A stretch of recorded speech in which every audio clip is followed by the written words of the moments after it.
Tommy Hearns once dominated boxing as one of the most feared punchers in history. But at 67, the legend is facing a heartbreaking fight outside the ring. After making over $40 million in his career, he has now lost his home to tax foreclosure, while quietly dealing with early-stage dementia. Things took an even darker turn when a family dispute erupted in a Michigan probate court over control of his remaining assets and medical care. Stay with this, because a judge's emergency ruling on a strict conservatorship has now completely changed how the hitman's final years will unfold. In March 2026, an Oakland County probate judge in Michigan appointed Ronald Hearns, Tommy's oldest son, as the sole guardian and conservator for his father. That means Ronald Hearns has the power to make all the medical and financial decisions for his father. The word conservator lands like a body blow when you apply it to a man who once terrorized 5 weight divisions. The hitman has been diagnosed with dementia and is now under guardianship and conservatorship. His Southfield estate, the home he had owned outright, was lost to tax foreclosure recently. He is now living with his oldest son, the man who packed arenas from Las Vegas to Detroit, who bent the sport of boxing to his will with a jab and a right hand that could collapse a man's will to live, was found by Adult Protective Services workers to potentially be a victim of financial exploitation. Different sides of his family have claimed the champion boxer was being kept from them, and Adult Protective Services officials testified in court that they are looking into whether he's been the victim of financial exploitation and alleged kidnapping by some relatives. And yet, when Tommy Hearns himself was asked about his situation, he said what a fighter would say. He told investigators, "I want the world to know that I'm doing fine. I feel good." But the court records tell a different story. So do the financial records. So does the decades-long arc that brought him here. To understand how Tommy Hearns arrived at this moment, you have to understand where he came from and what the sport of boxing took from him. Hearns was born in Grand Junction, Tennessee, on October 18, 1958, the youngest of 3 children in his mother's first marriage. With her second marriage, 6 children joined the first 3. On her own, Mrs. Hearns raised Tommy and his siblings in Grand Junction until Tommy was 5 years old. Then the family moved to Detroit, Michigan. Detroit in the 1960s was a city of factories, Motown records, and neighborhoods where kids found their own way or got lost. Tommy found boxing. As a child, Hearns moved to Detroit and began boxing at age 10 at the King Solomon Gym. After his coach left, he moved to Emanuel Stewart's Kronk Gym. That gym, a basement facility underneath a recreation center on McGraw Avenue, would become the most famous boxing gym in America, and Tommy Hearns would become its crown jewel. The gym became a household name in the sport of boxing, and its gold shorts a magnet to young talent. Following the enormous success and high profile of multiple world champion and Boxing Hall of Famer Thomas, the Hitman Hearns in the 1980s, Hearns had an amateur record of 155-8. In 1977, he won the National Amateur Athletic Union Light Welterweight Championship, defeating Bobby Joe Young of Steubenville, Ohio in the finals. He also won the 1977 National Golden Gloves Light Welterweight Championship. He was, by every measure, the best amateur lightweight in the country. And then Emanuel Stewart turned him professional, and something remarkable happened. The light-hitting amateur became something else entirely.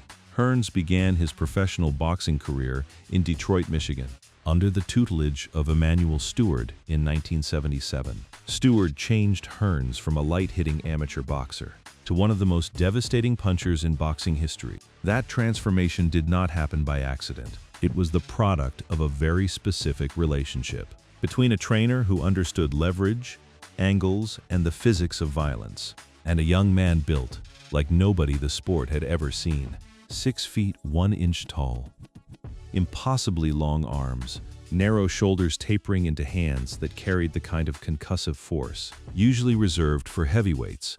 Stewart achieved his most notable early success with welterweight Thomas Hearns, whom he changed from a light-hitting boxer into one of the most devastating punchers in boxing history. The method was as straightforward as it was grueling. If there is one abiding theme in the gym, it's the withering work in the ring. Those not fit do not survive. Stewart said, "They don't have heart. They don't make it through the gym." Frequently, as with Hearns, Stewart would have his fighters work with bigger and heavier opponents, Kronk fighters all tend to look like Ethiopian long-distance runners. The spike-thin Hearns was the archetype. The Kronk gym itself was a furnace, literally. Stewart often turned up the thermostat to make boxers so uncomfortable that some would claim that even the walls would sweat. Inside that heat, surrounded by other hungry young fighters from Detroit's toughest neighborhoods, Hearns was forged into something the boxing world had never encountered: a welterweight with the reach of a light heavyweight and the knockout power of a middleweight. The fighters who trained alongside him, Hilmer Kenty, Milton McCrory, Jimmy Paul, would all become champions. But Hearns was different. Hearns was the one Stewart poured everything into. For Emanuel Stewart, Thomas Hearns is the embodiment not only of Stewart's craft as a trainer, he is the only trainer Hearns has ever had, but also of his savvy and judgment as a manager. That single fact that Stewart was the only trainer Hearns ever had matters enormously when you try to understand what happened to Hearns after the fighting stopped. Stewart was not just a trainer. He was a surrogate father, a business manager, a strategic mind, and the guardrail that kept Hearns on track. When Stewart died in October 2012, at the age of 68, Hearns lost more than a corner man. He lost the only professional infrastructure he had ever known.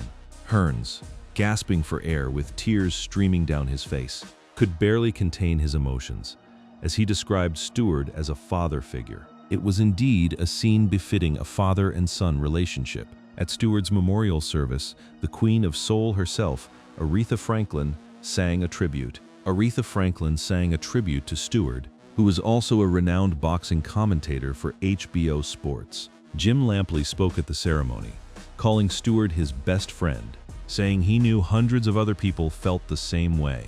But the memorial ended. The mourners went home, and Tommy Hearns was left without the one person who had directed his professional life since he was a teenager. That absence, the absence of Stewart, echoes through every financial misstep, every lost property, every court hearing that followed. You cannot understand the tragedy of Tommy Hearns without understanding that his connection to Emanuel Stewart was the spine of his entire adult life. And when that spine was removed, the body collapsed. But before the collapse came the glory, and the glory was spectacular. Hearns started his career by knocking out his first 17 opponents. 17 men stepped into the ring with him between November 1977 and January 1980, and not one of them heard the final bell. The word spread through the gyms and the fight circuits. There was a kid in Detroit who hit like a mule and looked like a praying mantis, all limbs and angles and terrifying speed. He fought in the Kronk gold trunks, and when he threw that right hand, careers ended. In 1980, Hearns carried his 28-0 record into a world title match against Mexico's Cuevas. Hearns ended Cuevas's 4-year reign by beating him by TKO in the second round. Jose Pepino Cuevas was no ordinary champion. He had held the WBA welterweight belt for 4 years and had defended it 11 times. He was considered one of the most dangerous punchers in the division. Hearns walked through him in 2 rounds. The violence of that stoppage sent a message to every welterweight on the planet. The hitman had arrived and nobody was safe. Hearns was voted Fighter of the Year by Ring Magazine in 1980. He was 21 years old. He was undefeated. He was making real money for the first time in his life. And the biggest fight in boxing, the one that would define an entire era, was waiting just around the corner. September 16, 1981. Caesars Palace, Las Vegas. In 1981, Hearns, the WBA champion, with a 32-0 record, 30 KOs, fought WBC champion Sugar Ray Leonard, 31, to unify the World Welterweight Championship in a bout dubbed the Showdown. This was not just a fight. This was the beginning of what would become known as the era of the Four Kings. Hearns, Leonard, Hagler, and Duran, 4 men whose intersecting careers created the greatest period of boxing the sport has ever known. The build-up was enormous. 2 unification champions, both in their prime, both knockout artists, both supremely confident. Hearns and Leonard banked a combined $17 million for the fight, making it the largest purse in sports history at the time. $17 million in 1981. For context, the average American household income that year was roughly $20,000. These 2 men, barely into their 20s, were splitting a sum that would take an ordinary worker 800 years to earn. And every penny of it was earned, because the fight they produced was one of the greatest in the history of the sport. Hearns fought beautifully for 12 rounds. He boxed, he moved, he jabbed, he stung Leonard with shots that would have dropped lesser men. In the 13th round, Leonard, behind on points on all three judges' scorecards, needed a knockout to win. He came on strong and put Hearns through the ropes at the end of the round. Hearns was dazed, totally out of gas, and received a count, but was saved by the bell. Leonard was losing the fight on every scorecard, and he knew it. So he did what great fighters do. He dug deep into the well and found something primal. Hearns started the round boxing and moving, but after staggering Hearns with an overhand right, Leonard pinned Hearns against the ropes. After another combination to the body and head, referee Davy Pearl stopped the fight. The 14th round was the end. Hearns, exhausted, his legs gone, his face swollen, stood on the ropes and absorbed punishment. He could no longer return. Davy Pearl waved it off. Leonard was the undisputed welterweight champion of the world, and Tommy Hearns had suffered the first defeat of his professional career. The loss stung, but it did not break him. The following year, Leonard retired due to a detached retina, and there would be no rematch until 1989. With Leonard gone from the landscape, Hearns did what few fighters in history had ever done. He moved up in weight and started winning championships in entirely new divisions. Not just one division, not two, 5. He would eventually become the first boxer in history to win world titles in 5 different weight classes, a feat that stood as a monument to his versatility, his courage, and the relentless work ethic that Stewart had instilled in him from day one. Hearns moved up in weight and won the WBC Super Welterweight 154 lb title from boxing legend and 3-time world champion Wilfred Benitez, 44-1-1, in New Orleans in December 1982. Benitez was the youngest world champion in history at that point, a defensive genius with a boxing IQ that bordered on supernatural. Hearns beat him on points in a masterclass of pressure fighting and ring control.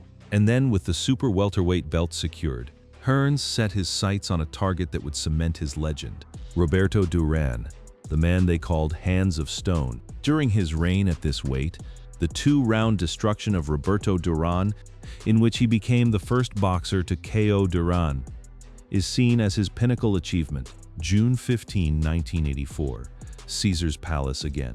Duran, who had already beaten Leonard, lost to Leonard, beaten fighters who had beaten Hearns' stablemates, and accumulated the kind of resume that made grown men nervous just reading it, walked into the ring as one of the most feared fighters on earth. 2 rounds later, he was flat on his back, staring at the ceiling lights. Tommy Hearns uncorked a looping overhand right that sent Duran crashing to the canvas. 2 more of Hearns' trademark right hands followed, sealing a brutal finish. Nobody had ever knocked out Roberto Duran, not Sugar Ray Leonard, not Marvin Hagler, not anyone in 70-plus professional fights spanning 15 years. Tommy Hearns did it in 2 rounds. The right hand that felled Duran is one of the most replayed punches in boxing history, a sweeping, arcing missile that caught the Panamanian legend flush and deposited him on the canvas like a man who had been struck by lightning. Hearns was named Fighter of the Year by the Ring magazine and the Boxing Writers Association of America in 1980 and 1984, the latter following his knockout of Roberto Duran. 2 Fighter of the Year awards by age 25, 2 world titles in 2 weight classes, a knockout of Roberto Duran that the boxing world is still talking about 4 decades later. Tommy Hearns was at the absolute peak of his powers. He was rich, he was famous, he was feared, and the most brutal, beautiful, devastating 8 minutes of boxing ever committed to film were still ahead of him. April 15, 1985, Caesar's Palace, Marvin Hagler versus Thomas Hearns, billed as The Fight, referred to afterwards as The War, was a professional boxing match contested on April 15, 1985 for the undisputed middleweight championship. By 1985, Marvelous Marvin Hagler had been the undisputed middleweight champion since 1980. He was bald, southpaw, impossibly tough, and seething with rage at a boxing establishment he felt had disrespected him for years. Hearns, meanwhile, was the junior middleweight champion moving up in weight to challenge the king. The matchup was electric.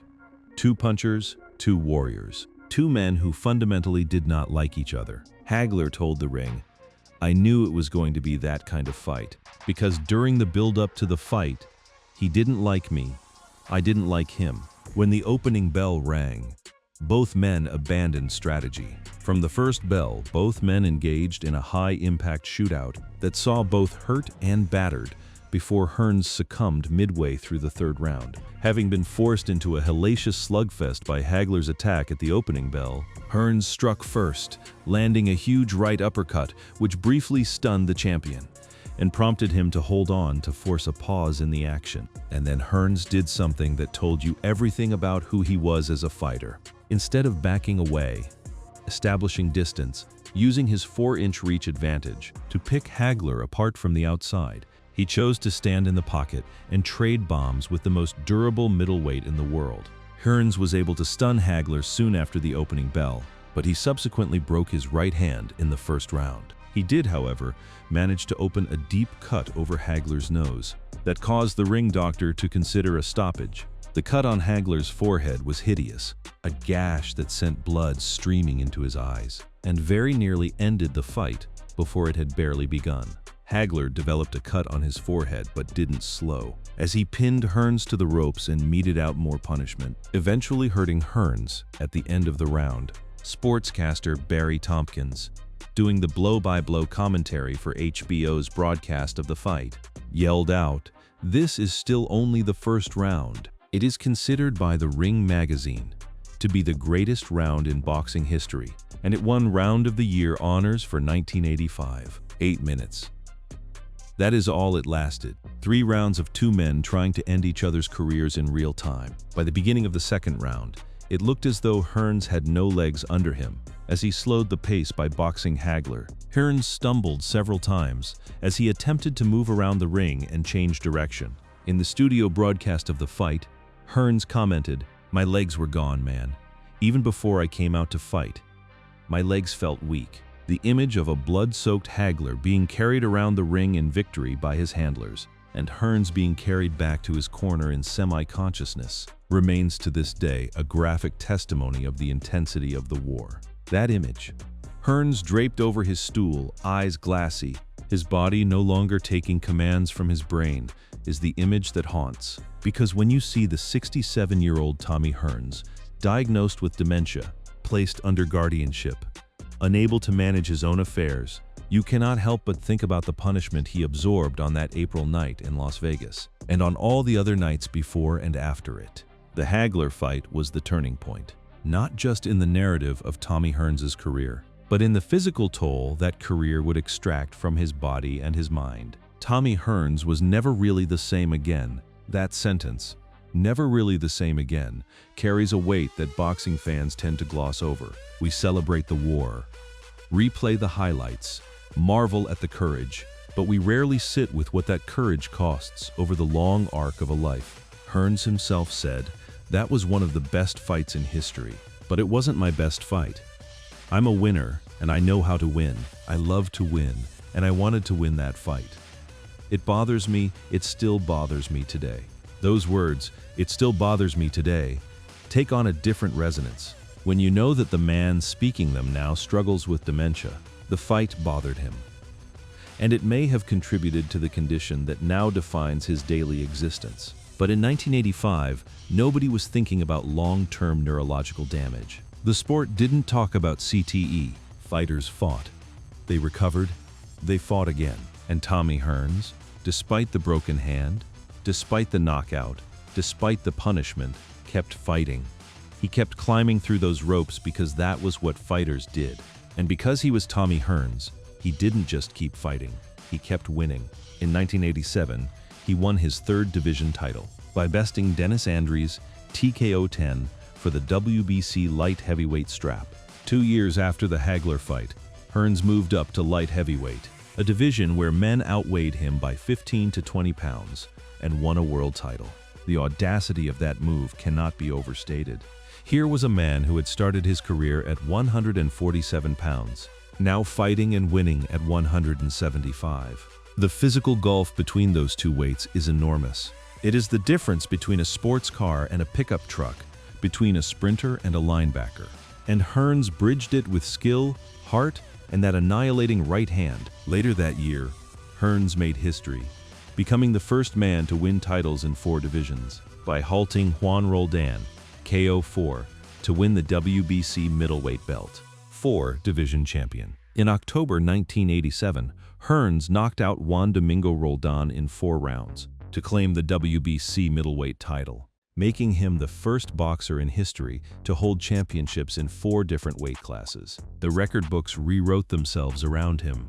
He was not just a great fighter anymore, he was a historic one, a man whose achievements stretched the boundaries of what the sport considered possible.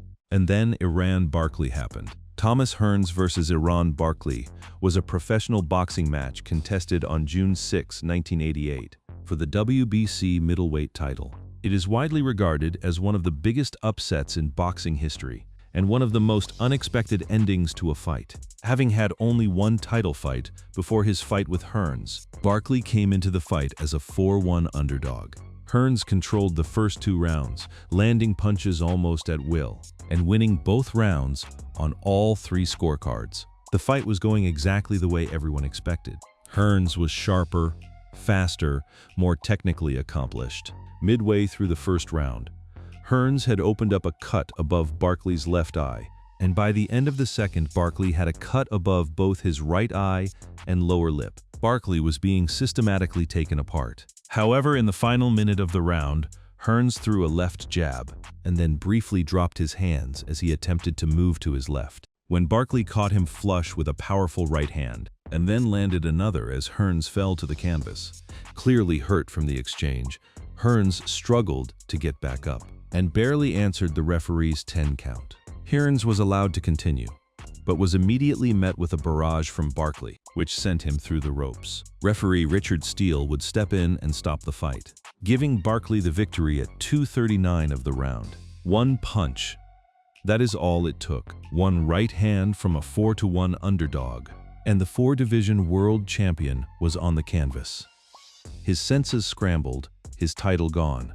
On that one night, in June, in 1988, Barkley plastered Tommy Hearns with a big punch. And a stunning knockout that's still a great reminder of how you can never take anything for granted in boxing. The Barkley loss was more than just a defeat on a record. It was another concussive event deposited into the neural bank account that would eventually be overdrawn. Another night where Tommy Hearns' brain was rattled inside his skull by the fists of another man. And there were more nights to come. Hearns added yet another title to his collection, defeating James Kinchin, W12, for the WBO super middleweight title in 1988. Just 5 months after the Barkley loss, Hearns was back in the ring, fighting for another world title. He fought and won against James Kinchin to become the inaugural WBO super middleweight champion. With the win, Hearns became the first professional boxer to win 5 world titles in 5 different weight categories, 5 divisions, 5 world championships. No fighter in the history of the sport had ever accomplished what Tommy Hearns accomplished with that victory over Kinchin. And yet, the milestone was bittersweet, because what Hearns was doing, fighting at elite level, absorbing punishment, coming back from knockouts within months, was extracting a price that would not come due for decades. Hearns regained his form and actually rematched Sugar Ray Leonard impressively, including knocking Leonard down, but still had to settle for a controversial draw in June of 1989. The second Leonard fight, 8 years after the original, was supposed to settle the question once and for all. Hearns fought brilliantly, dropped Leonard in the 3rd round, and many observers believed he had done enough to win. The judges disagreed. It was scored a draw, and the controversy surrounding that decision lingered for years. Among Hearns' other notable fights are his 2nd-round knockout of Roberto Duran in 1984, a 1987 victory over Juan Domingo Roldan that gave Hearns the WBC middleweight belt, and a then-record 4th weight class world championship, and a 1989 rematch with Leonard that resulted in a draw, despite widespread public belief that Hearns won the bout. The draw with Leonard in 1989 is one of those moments in boxing history that separates fans into permanent camps. If you watch the fight, you either believe Hearns was robbed, or you believe the judges got it right. There is no middle ground, and for Hearns, it represented yet another agonizing near miss. Another night where he gave everything he had and came away with less than he deserved. In 1991, he moved back to light heavy and beat Virgil Hill for the WBA belt. Even as the 1990s arrived and Hearns entered his 30s, ancient by the standards of the lighter weight divisions, he kept fighting. He went back to light heavyweight and outpointed Virgil Hill to win the WBA title, adding yet another championship to a collection that was already unmatched. He won 6 major world titles in 5 weight classes during his pro career, becoming the first boxer in history to win world titles in 5 weight divisions: welterweight, light middleweight, middleweight, super middleweight, and light heavyweight. But the body was wearing down. The reflexes that had once made him unhittable at range were slowing. The legs that had carried him through 14 rounds against Leonard were no longer trustworthy. Hearns won 3 more fights before fighting Barkley again in March of 1992 in Las Vegas. This time the fight went the distance, and Barkley was, again, controversially awarded a 12-round split decision against the Hitman. The second Barkley fight was a reminder that time spares no one, not even a 5-division world champion with a right hand blessed by the boxing gods. Hearns fought on. He fought through the 1990s, taking bouts that a younger, sharper Tommy Hearns would have dismissed as beneath him. He fought into the 2000s, an aging warrior clinging to the only profession he had ever known, with a sharp left jab and vicious right hand. Hearns boxed until 2006, 61 wins, 5 losses, 1 draw, 48 knockouts. The record is staggering, but the record does not capture the toll. The record does not account for the sparring rounds, hundreds, perhaps thousands, of rounds where Hearns was hit and hit and hit again in the Kronk gym and in training camps around the world. The record does not measure the cumulative damage to the brain that boxing delivers with the subtlety of a slow-motion car wreck. Thomas Hitman Hearns retired in 2006 with a record of 61-5-1 and 48 KOs. Always thrilling, exciting, lion-hearted, and hard-hitting. Tommy's exceptional career was guided and mentored by Emanuel Stewart. When Hearns finally stopped fighting in 2006, he was 47 years old. He had been a professional boxer for 29 years. Hearns was inducted into the International Boxing Hall of Fame in June 2012. The induction in Canastota, New York, was the formal recognition of what everyone already knew. Tommy Hearns was one of the greatest fighters who ever lived. The ceremony was emotional. The speeches were warm. The applause was genuine.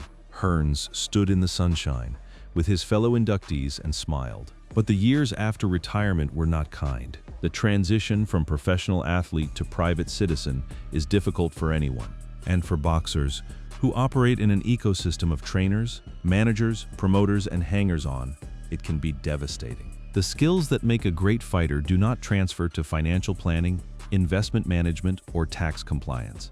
The entourage that surrounds a champion during the years of big purses tends to evaporate when the money slows down. And the money had been significant.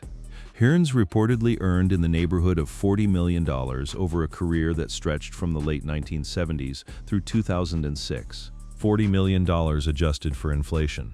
That figure would be substantially higher in today's money. And yet, by 2010, Tommy Hearns was auctioning off his personal belongings to pay the IRS. In 2010, he was forced to auction off a number of personal possessions, including fighting memorabilia and a 1957 Chevy car, to pay off a $448,000 tax debt. The 1957 Chevy, the boxing memorabilia, the belts, the gloves, the trophies, artifacts of a career that had enthralled millions, were sold to settle a debt that represented roughly 1% of his career earnings. How does a man earn $40 million and end up owing the government $448,000?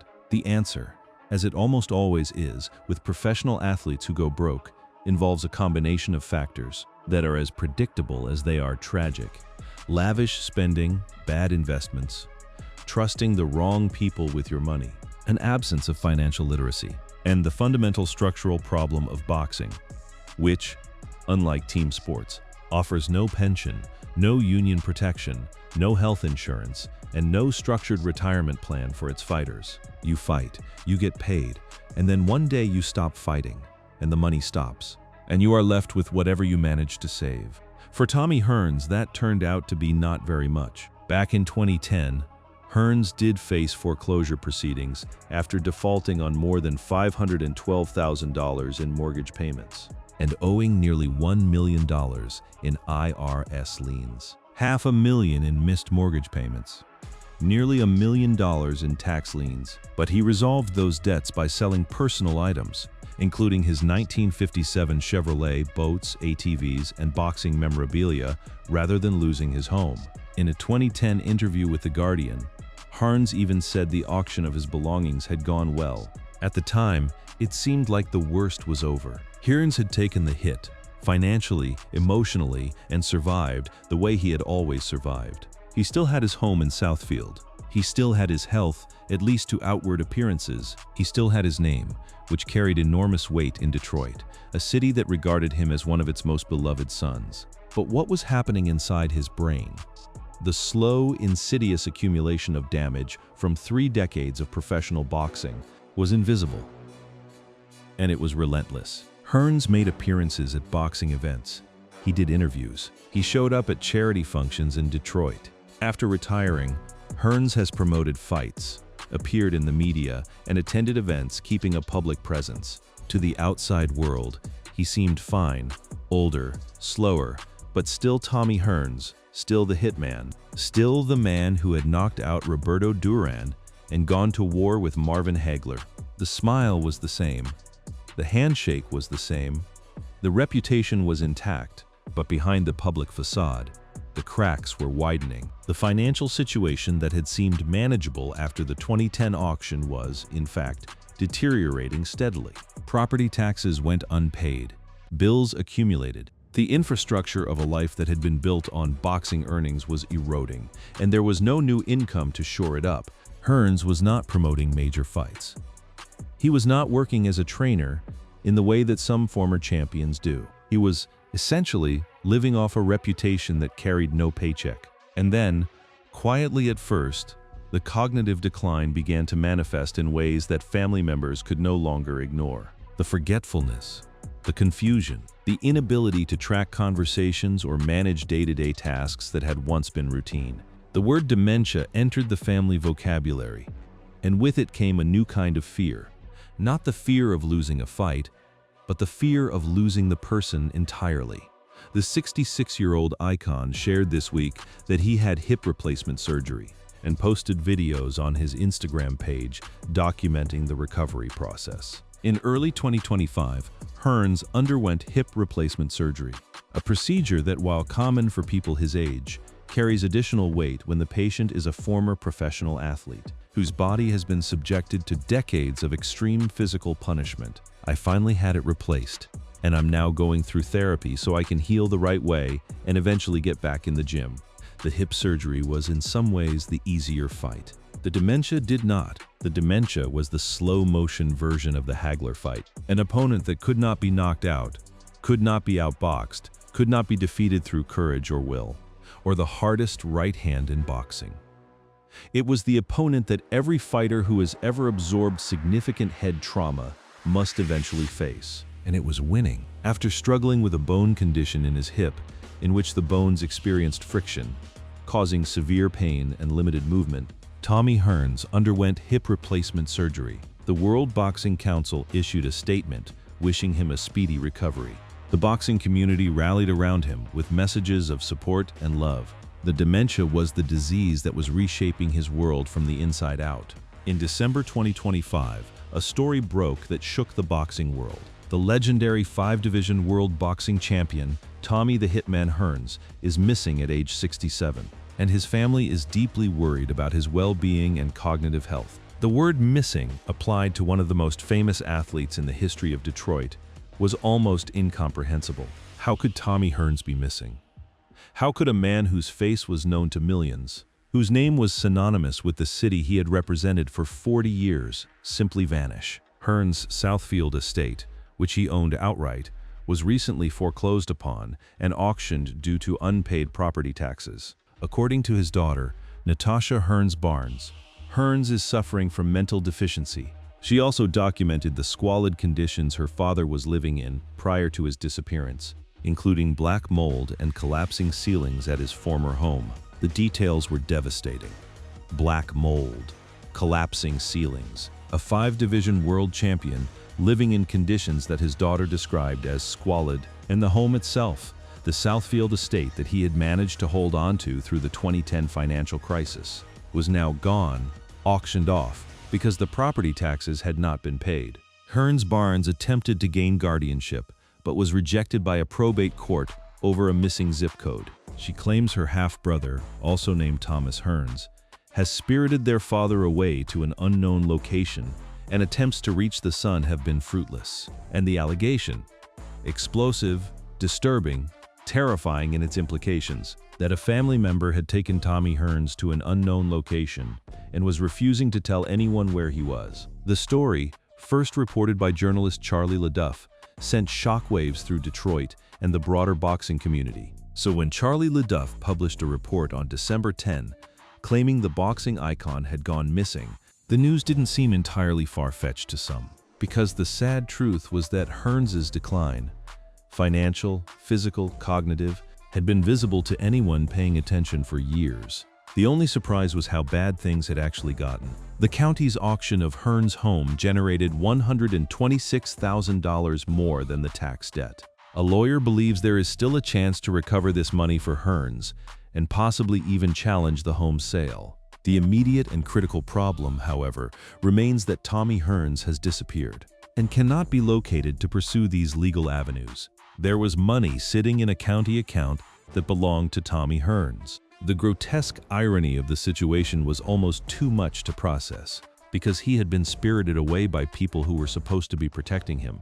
But while Hearns' situation hasn't been ideal as he approaches his 70s, it also wasn't as dire as the report suggested. There were voices urging calm, pointing out that some of the details in the initial report did not add up.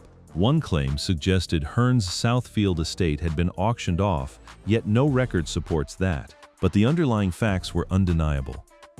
Tommy Hearns was in cognitive decline. In the weeks that followed the initial report, Hearns resurfaced on Instagram, of all places. Hearns said, "I'm back home and officially starting my full-time physical therapy journey." He later shared another clip, this time alongside his family, to send warm wishes for the holidays. "Don't believe the media. I appreciate everyone's love and concern. Thank you for supporting us and happy holidays." The video showed Hearns alive, apparently safe, surrounded by family members. The crisis, it seemed, had been overstated. But the fundamental problems, the dementia, the financial ruin, the fractured family dynamics, remained completely unresolved. And then February 2026 arrived, and the situation escalated into a full-blown legal crisis.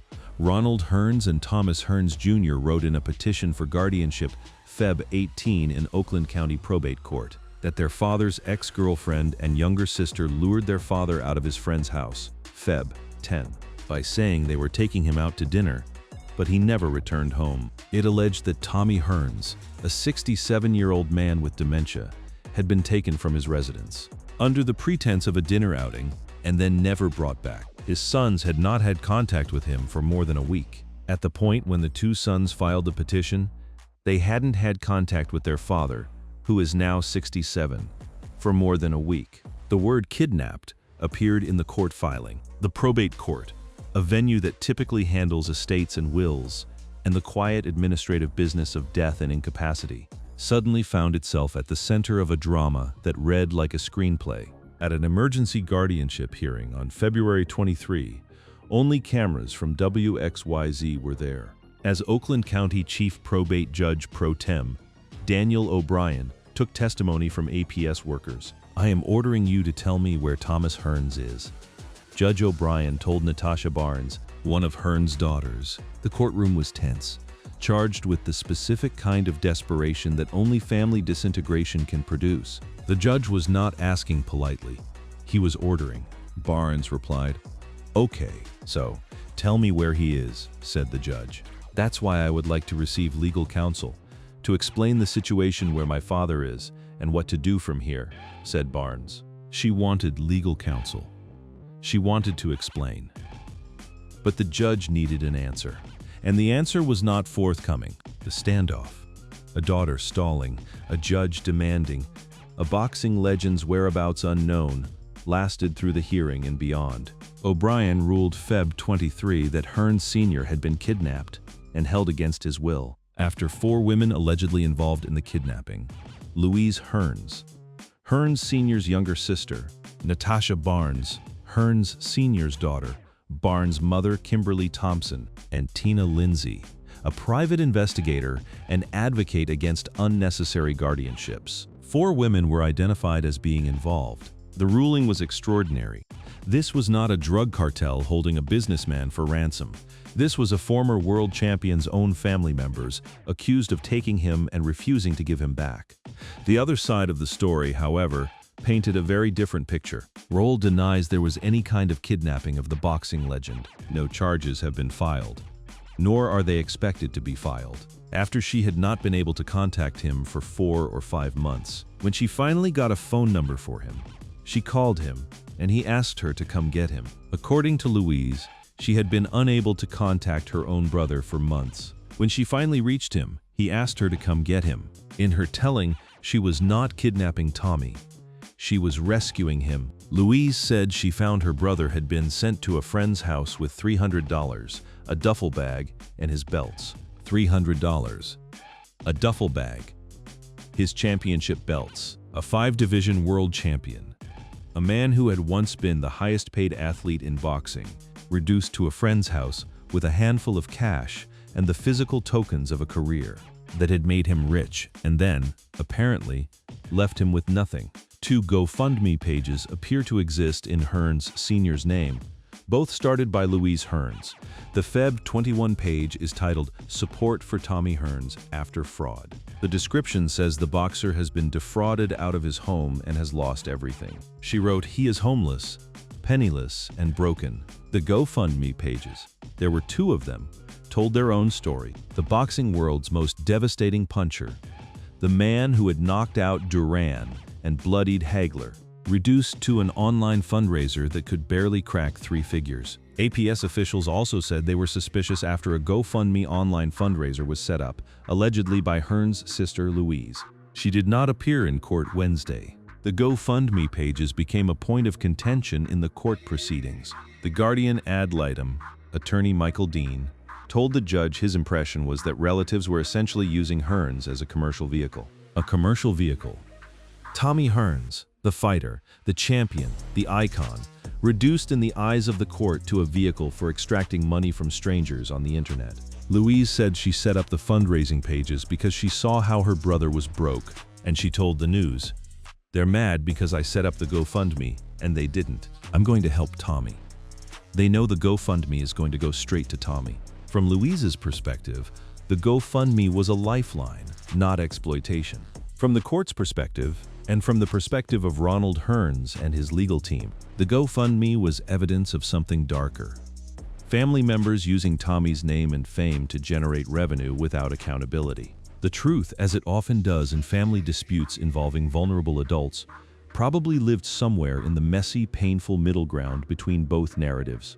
The people fighting over Tommy Hearns all claimed to love him. They all claimed to be acting in his best interest. And yet their actions, the alleged kidnapping, the GoFundMe pages, the refusal to reveal his location, the courtroom standoffs, painted a picture of a family that had fractured under the weight of its patriarch's decline. Tommy Hearns was eventually located and turned over to family members at a Detroit police precinct. The scene, a 67-year-old former world champion being transferred between family factions at a police station, was the kind of moment that makes you question everything you thought you knew about the relationship between glory and its aftermath. Sons against daughters. Sisters against nephews, ex-girlfriends drawn into legal proceedings, adult protective services investigating allegations of financial exploitation, and at the center of it all, a man who once terrified every fighter on the planet, sitting in a probate courtroom while other people decided his future. The situation demanded resolution, and on March 11, 2026, it got one. Or at least the beginning of one. By Wednesday morning, all sides of the family had agreed to allow Ronald Hearns to serve as sole guardian and conservator. According to Fox 2 Detroit, the resolution came after Judge O'Brien brought the parties into his chambers to work through the issues, which also included tax problems and bankruptcy matters. The agreement came after the judge convened all parties in his chambers, a process that by its nature is private and shielded from public scrutiny. On Wednesday, Oakland County Chief Probate Judge Pro Tempore Daniel A. O'Brien appointed Ronald Hearns, Tommy's oldest son, as the sole guardian and conservator for his father. As his father's guardian, Ronald would be responsible for his personal care. Attorney Wolf Mueller, representing Ronald and a former chairman of the Michigan Unarmed Combat Commission, told reporters his role is straightforward. "My job with the conservator and the court is to make sure that nobody takes advantage of him, and he is treated with dignity and respect that he so richly deserves," Mueller said. The words dignity and respect hung in the air outside the courtroom.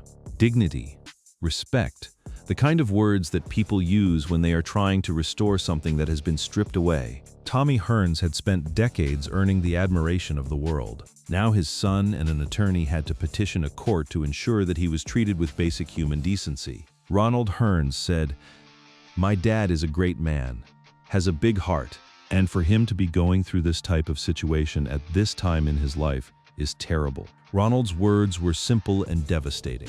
His father, the great man, the big heart, the legend, should not be going through this, and yet he was. Because boxing had taken something from Tommy Hearns that could not be replaced, and the systems that should have been in place to protect him simply did not exist. Wolfgang Mueller, Ronald Hearns' attorney, said he will be working with the family to figure out what Hearns Sr.'s possible debts or income may be. "I'm responsible for making sure the money going out goes where it's supposed to, and the money coming in is Tommy's money," Mueller said. "For the first time, everything is above the board. For the first time, everything is above the board." That phrase, "for the first time," implies that for years, perhaps decades, things had not been above the board. Without the kind of fiduciary protection that a vulnerable adult with declining cognitive function desperately needed. The attorney's task was to untangle whatever financial web remained. But the web was largely empty.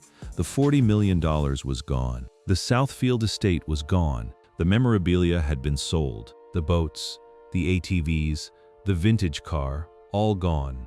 What remained was the name. Tommy. The hitman Hearns. And even that name was being contested in family court. Ronald Hearns said, "Just keep praying for my dad and the family as we move forward in our lives. That's my main goal, to make sure that he's enjoying his life, and nobody else can hurt him in any kind of way, financially, physically, or mentally." The word hurt carried layers of meaning when applied to Tommy Hearns. He had been hurt physically in the ring, by Hagler, by Leonard, by Barkley, by the accumulated trauma of 67 professional fights and thousands of rounds of sparring. He had been hurt financially by whatever combination of mismanagement, exploitation, and poor decisions. And he had been hurt mentally, not just by the dementia, but by the family chaos that had swirled around him as his capacity to protect himself diminished. Ronald's stated goal was comprehensive: protect his father from all of it. The question, inevitably, was whether a court-appointed guardianship could accomplish what $40 million, a Hall of Fame career, and the love of an entire city had failed to provide: security, stability, and peace in the final chapter of Tommy Hearns' life. Hearns says he wants the community to know he's safe. "I just want things to just be calm and good and just move smoothly," said Hearns. Calm, good, smooth.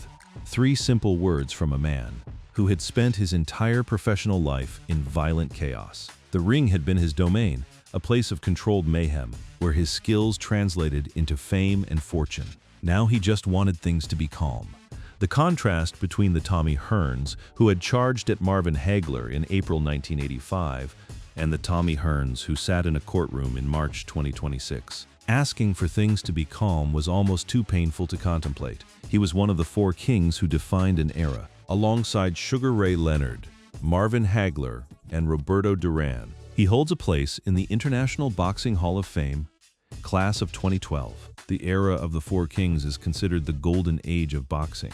4 men, 4 champions, all fighting each other in a round-robin of super matches that the sport has never replicated.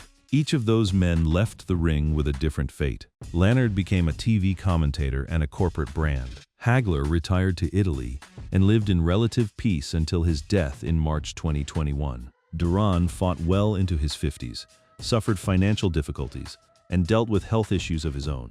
And Hearns, the tallest, the most devastating, the most physically gifted of the 4, ended up in a probate courtroom in Oakland County, Michigan, with a judge deciding who should be in charge of his life. That a man of his stature would lose his home to foreclosure and need a court to appoint someone to manage his affairs says something uncomfortable about the sport and the systems around it. Boxing makes fighters into stars. It pays them generously, sometimes extravagantly, for the years when their bodies can absorb punishment, and then it discards them. There is no pension system in boxing comparable to those in the NFL, NBA, or MLB.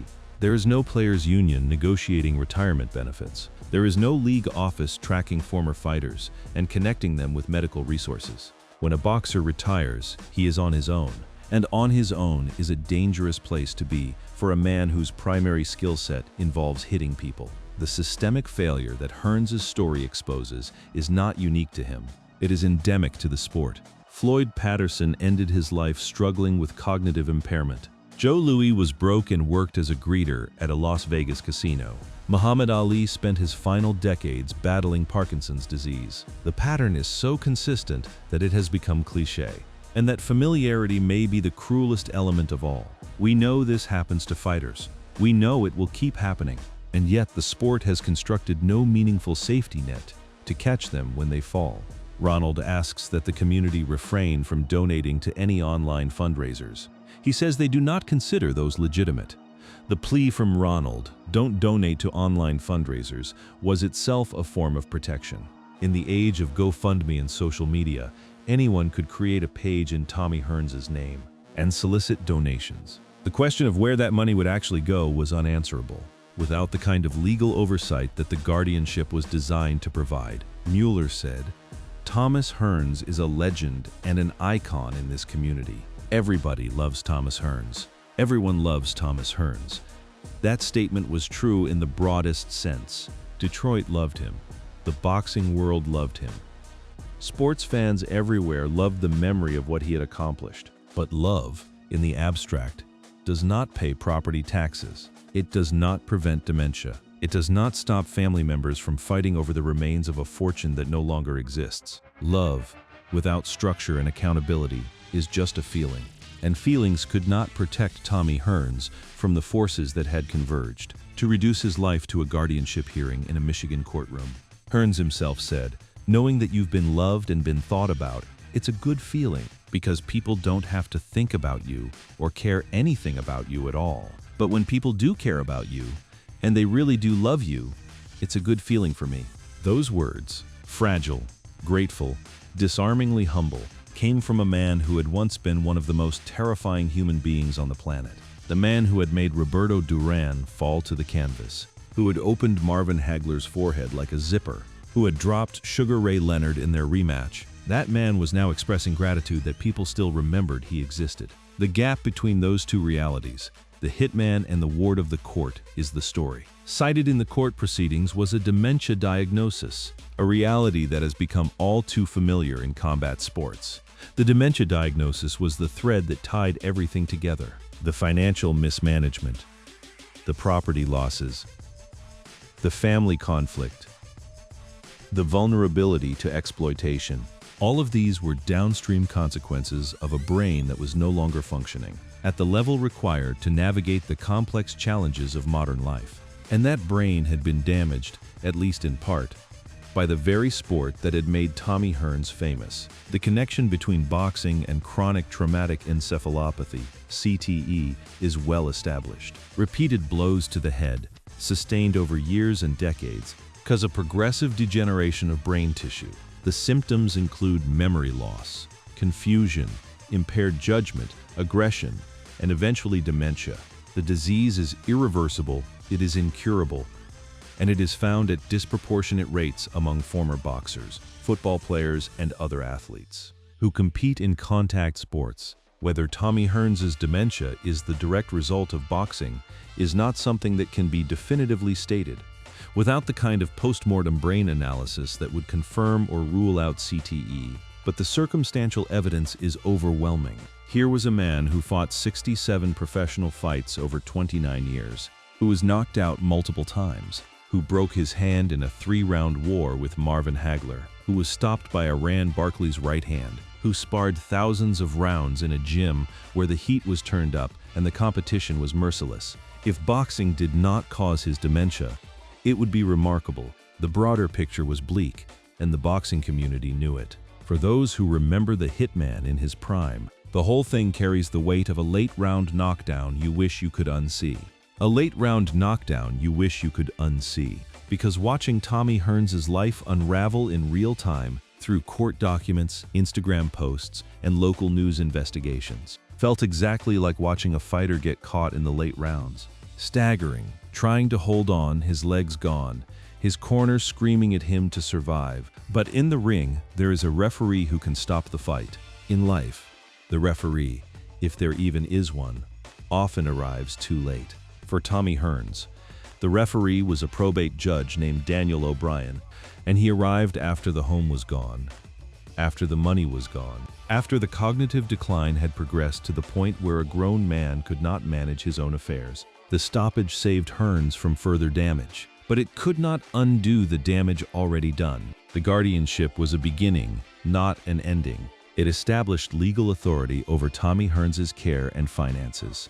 It put Ronald Hearns in charge and gave him the tools to protect his father from further exploitation. But it did not, and could not, address the fundamental injustice of the situation, that a man who had given his body and his brain to a sport that generated millions of dollars in revenue was now dependent on a family court order for basic protection, that the sport had taken and taken and taken, and when the taking was done, it had walked away.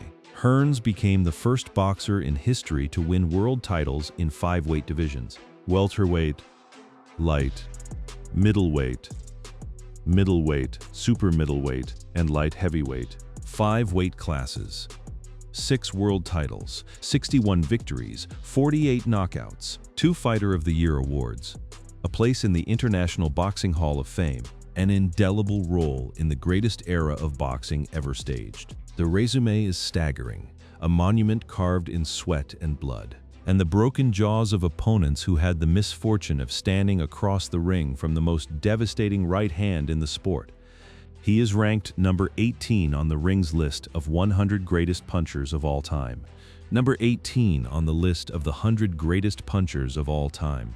When you consider the thousands upon thousands of professional boxers who have competed since the sport was formalized in the late 1800s, being ranked 18th on that list is an achievement that borders on the impossible.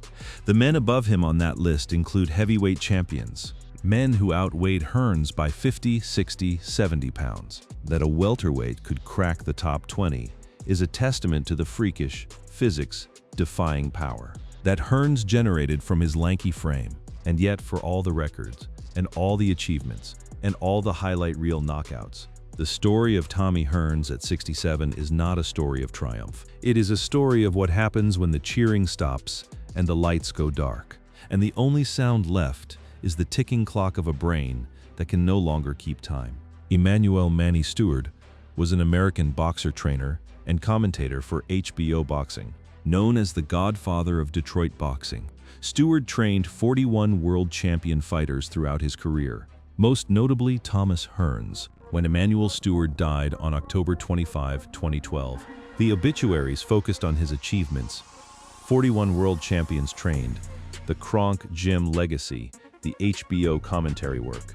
But what was not discussed, what is almost never discussed when a great trainer dies, is what happens to the fighters he leaves behind. Stewart had been Hearns' trainer, manager, strategist, and father figure for 35 years. His death left a void that no one filled. In Detroit, Stewart's KRONK gym became a symbol of hope, discipline, and community pride.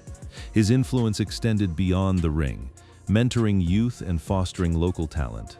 Stewart's legacy continues to inspire and uplift both boxing and Detroit. The Kronk Gym itself, the place where Tommy Hearns was made, where he learned to fight, where he transformed from a skinny kid into the most feared welterweight on earth, had its own tragic arc. In September 2006, the original gym closed temporarily after thieves stole copper water pipes. The gym and recreation center was officially closed by the Recreation Department on November 28, 2006, due to the prohibitive cost of repairs.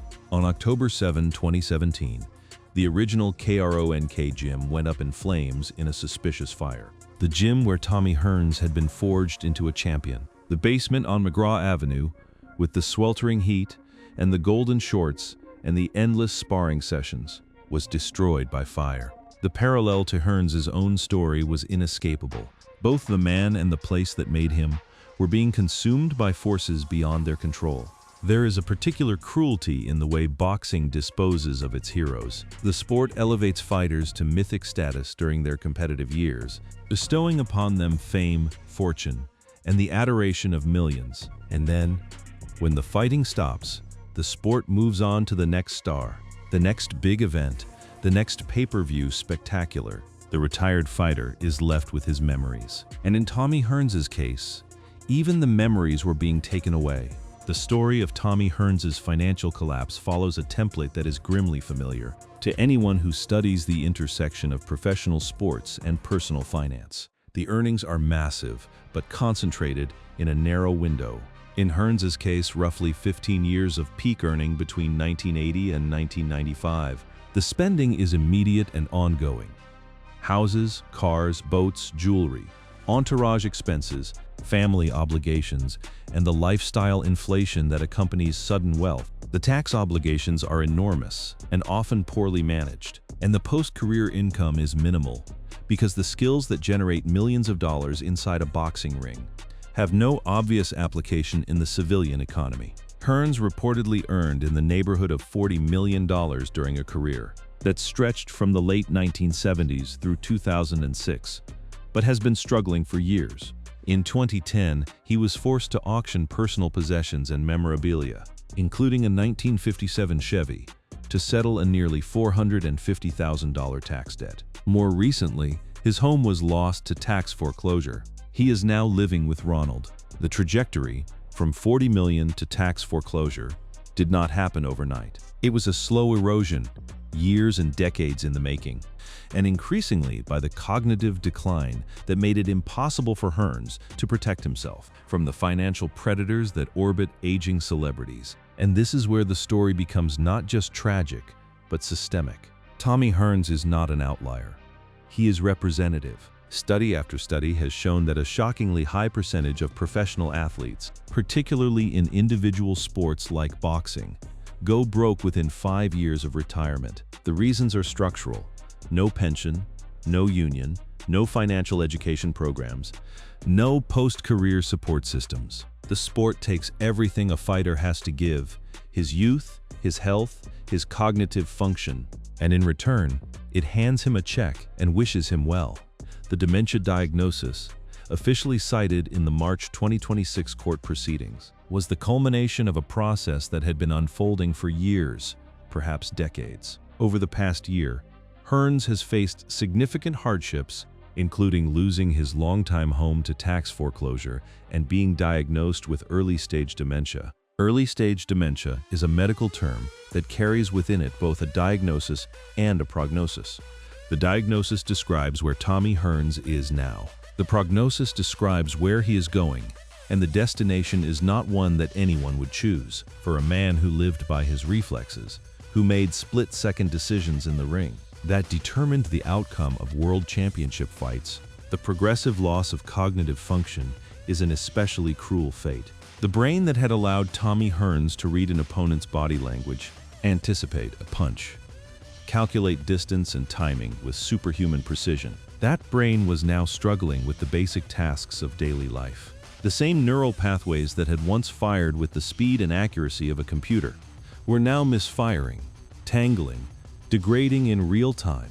And yet, even in the midst of this decline, there were moments that reminded the world of who Tommy Hearns was and is.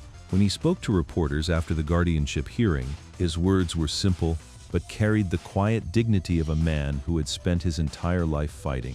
He said he was fine. He said he felt good. He said he wanted things to be calm. These were not the words of a man seeking pity.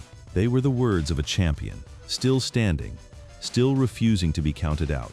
The broader boxing community responded to Hearns' situation with the mixture of sorrow and outrage that these stories always provoke. Attorney Wolf Mueller said, "Mr. Hearns is revered in this community for all he's done, for all his giving back to the community, to the city of Detroit, to the boxing world." Revered. The word is not casually chosen. Tommy Hearns gave Detroit something to be proud of during a period when the city needed every reason for pride it could find. The 1980s in Detroit were defined by economic decline, crime, and the slow hollowing out of the American manufacturing base. Against that backdrop, Tommy Hearns, a kid from the neighborhood who became the most feared fighter on earth, was a beacon. He represented the possibility that talent and determination could carry you out of circumstances that seemed insurmountable. His legend was not built in New York or Los Angeles or London. It was built in Detroit, in the basement of a recreation center on McGraw Avenue, under the watchful eye of a trainer who believed in him when nobody else did. Detroit claimed Tommy Hearns, and Tommy Hearns claimed Detroit. The relationship between the man and the city was symbiotic, each giving the other something it desperately needed: purpose, identity, hope. And now the city watched as its champion was reduced to a courtroom exhibit, a guardianship case, a cautionary tale about what happens when the spotlight moves on. Detroit had seen this before. With its factories, its neighborhoods, its institutions, the city knew what decline looked like. It knew what abandonment felt like. And seeing Tommy Hearns go through it was like watching the city's own story play out in miniature. A Detroit sports legend who fought out of the famous Kronk Gym under Emanuel Stewart from 1977 to 2006, and was the first boxer in history to win world titles in 5 different weight classes. In cases involving elderly individuals with cognitive decline and dwindling assets, when there is money at stake, or even the perception of money, families fracture along fault lines that may have been invisible for years. The stress of caregiving, combined with the financial anxiety of a depleted estate, in the Hearns family, the competing factions each had their own narrative, their own grievances, their own version of what was best for Tommy. The daughter believed she was protecting her father from neglect. The sister believed she was rescuing a brother who had been abandoned. And Tommy himself, the man at the center of all of it, already reeling from the decline of its most famous member. The court could appoint a guardian. It could not heal a family. There is a photograph from 1985 that captures something essential about Tommy Hearns. He is standing in the ring at Caesar's Palace, moments before the Hagler fight, wearing the Kronk gold trunks, his arms impossibly long, his body taut with anticipation, his eyes locked on the man across the ring. In that moment, he is everything that boxing promises: youth, power, beauty, danger. He is invincible. He is the hitman. He has lost his home, his money, and, progressively, his ability to remember the very fights that made him a legend. The distance between those two images, the young warrior and the aging ward, is the story of boxing in its entirety. The sport takes strength, it takes reflexes, it takes years, it takes brain cells, and when it is done taking, it presents the bill. Tommy Hearns is paying that bill now. The tragedy of Tommy Hearns is not that he lost fights. The tragedy is not that he went broke. Many athletes go broke. The tragedy is that a man who gave everything he had to a sport, his body, his brain, his youth, his courage, was left without the resources to protect himself when the fighting stopped. That the sport took the best years of his life and, in return, provided no safety net, no pension, no medical support, no institutional framework to catch him as he fell. The tragedy of Tommy Hearns is that it was preventable, and the tragedy is that it keeps happening to fighter after fighter, decade after decade, because the sport has never been forced to take responsibility for the damage it inflicts. Mueller said Thomas Hearns is a legend and an icon in this community. Everybody loves Thomas Hearns. Everybody loves Thomas Hearns. The statement hangs in the air, equal parts tribute and indictment. Because if everybody loves Thomas Hearns, if the city of Detroit loves him, if the boxing world loves him, if the millions of fans who watched him fight love him, then how did he end up here? How did the most feared puncher of his era lose his home, his money, his cognitive function, and nearly his freedom, while the people who loved him watched? That admiration from a distance does not pay bills. That 1,000 social media tributes cannot replace the structural support. That a retired fighter needs to navigate old age with dignity. The answer is that boxing is a sport built on exploitation. Not necessarily malicious exploitation, but the systemic kind that extracts maximum value from young bodies and discards the wreckage when those bodies can no longer perform. Tommy Hearns was not exploited by any single villain. He was exploited by a system that had no interest in his long-term welfare. His right hand was one of the most devastating weapons the sport has ever seen. The wars he fought, the Leonard fights, the iconic 3-round battle with Hagler, the slugfests with Iran Barkley are woven into boxing's DNA. Those fights, Leonard, Hagler, Duran, Barkley, are woven into boxing's DNA. They are the sport's heritage, its mythology, its selling point. Every time a promoter wants to sell a fight by invoking the golden era, they show clips of Hearns knocking out Duran, of Hearns trading bombs with Hagler, of Hearns dropping Leonard. Those images generate revenue for the sport decades after they were filmed. And the man in those images, the man who made them possible, who put his brain and his body on the line to create them, is now under guardianship, diagnosed with dementia, living in his son's house. At 67, Tommy Hearns is still alive. He is still, by his own account, fighting. Not in the ring, but against the slow, grinding, invisible opponent that has taken up residence inside his head. The dementia will progress. That is the nature of the disease. But Tommy Hearns has never been a man who accepted defeat easily. He fought Marvin Hagler with a broken right hand. He got off the canvas against Iran Barkley. He went 14 rounds with Sugar Ray Leonard and lost on his feet. The idea that he will not fight this, that he will simply surrender to the diagnosis, is inconsistent with everything we know about the man. Ronald Hearns has stepped into the role that Emanuel Steward once occupied. The protector, the decision-maker, the person responsible for ensuring that Tommy Hearns is cared for, respected, and shielded from those who would take advantage of him. It is a role that carries enormous weight and very little glory. There are no cameras in the daily grind of caregiving. There are no purses, no title belts, no Ring Magazine awards, of keeping a declining parent safe and comfortable and, wherever possible, happy. Ronald said, "Just keep praying for my dad and the family as we move forward in our lives. That's my main goal, to make sure that he's enjoying his life, and nobody else can hurt him in any kind of way, financially, physically, or mentally. Keep praying. Move forward.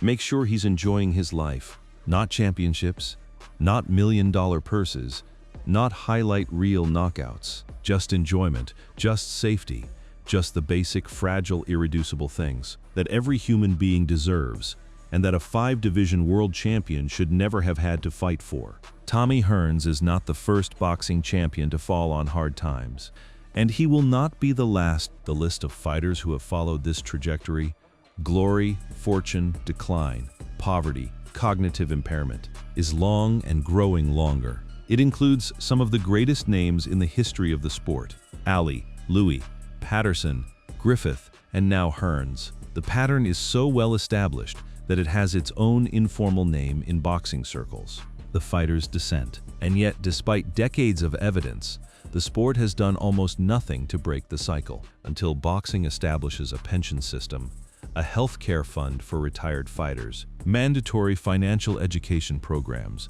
and post-career support services. The story of Tommy Hearns will continue to repeat itself. Another champion will emerge.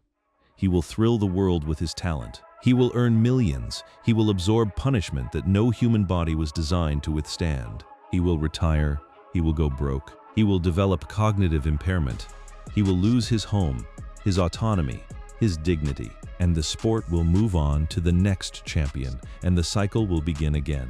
The tragedy of Tommy Hearns is beyond heartbreaking, not because it is unique, but because it is ordinary. It is the standard outcome for fighters who give everything to a sport that gives nothing back. And until that changes, until the sport is forced to reckon with the human cost of its entertainment product, the list of fallen champions will only grow longer. Tommy Hearns deserved better. They all deserved better. And the fact that they didn't get it is an indictment not just of boxing, but of everyone who has ever watched a fight and then looked away when the fighter needed help. So the next time you see the clip of Tommy Hearns knocking out Roberto Duran, the right hand arcing through the air, Duran crumpling to the canvas, the crowd erupting, remember what that clip cost the man who created it? Remember the broken hand against Hagler.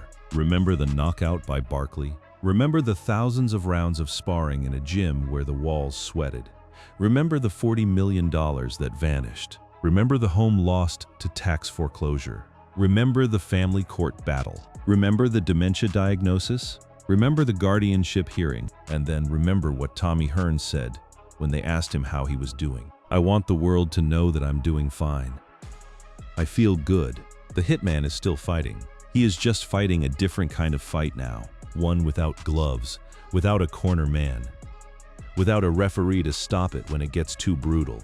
And this time, there is no final bell. There is only the slow, relentless, merciless passage of time, claiming what boxing started taking from him 49 years ago in the Kronk Gym in Detroit.